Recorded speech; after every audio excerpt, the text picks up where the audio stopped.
നിമിഷ നേരം കൊണ്ടാണ് ഇപ്പോൾ ക്ലൈമറ്റൊക്കെ മാറിക്കൊണ്ടിരിക്കുന്നത്. ഇന്നിപ്പോൾ മഴ ഉണ്ടോയെന്ന് ചോദിച്ചു കഴിഞ്ഞാൽ മഴയുണ്ട്, വെയിലുണ്ടോയെന്ന് ചോദിച്ചു കഴിഞ്ഞാൽ വെയിലുണ്ട്.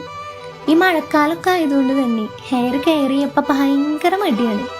അതുകൊണ്ട് തന്നെ നല്ലതുപോലെ ഹെയർ പണിയും തരുന്നുണ്ട്. ഹെയറിന് ആ ഒരു സ്മൂത്ത് ടെക്സ്ചറൊക്കെ പോയി തുടങ്ങിയിട്ടുണ്ട്. ഇനിയിപ്പോൾ പ്രോപ്പറായിട്ടുള്ള ഓയിലിംഗ് ഒന്നും ചെയ്തില്ലെങ്കിൽ എന്തായാലും പണി കിട്ടും. ഇപ്പം ഞാൻ യൂസ് ചെയ്യുന്നത് ബാലു ഹെർബൽസിൻ്റെ ബീഗ്രോ ഹെയർ ഓയിലാണ്. ഇത് അത്യാവശ്യത്തിന് കൊള്ളാം. ഹെയറിലുണ്ടാകുന്ന ഒരു ഡാൻഡ്രഫും സ്പ്ലിറ്റൻസും അതുപോലെ തന്നെ ഹെയർ ഫോൾ ഒന്ന് കുറഞ്ഞിട്ടുണ്ട്. പിന്നെ റഫ്നെസ് ഒക്കെ ഒന്ന് മാറ്റി ഹെയർ ഒന്ന് സ്മൂത്ത് ആവാൻ ഹെൽപ്പ് ചെയ്യുന്നുണ്ട്. 100% ആയുർവേദിക് ആയതുകൊണ്ട് തന്നെ നമുക്ക് ധൈര്യമായിട്ട് റെഗുലറായിട്ട് തന്നെ യൂസ് ചെയ്യാം കേട്ടോ. ഇനി ഏതൊരു ഹെയർ ഓയിൽ യൂസ് ചെയ്യുമ്പോഴും അത്ര തന്നെ ഇമ്പോർട്ടൻ്റ് ആണ് സ്കാൽപ്പിൽ ഒരു 10 മിനിറ്റ്സെങ്കിലും നമ്മൾ മസാജ് ചെയ്യണം. ദെൻ ഹെയറിലും ഫുള്ളായിട്ട് അപ്ലൈ ചെയ്യണം. എന്നാൽ മാത്രമാണ് നമുക്ക് ഹെയർ സ്മൂത്തായിട്ട് കിട്ടുള്ളൂ.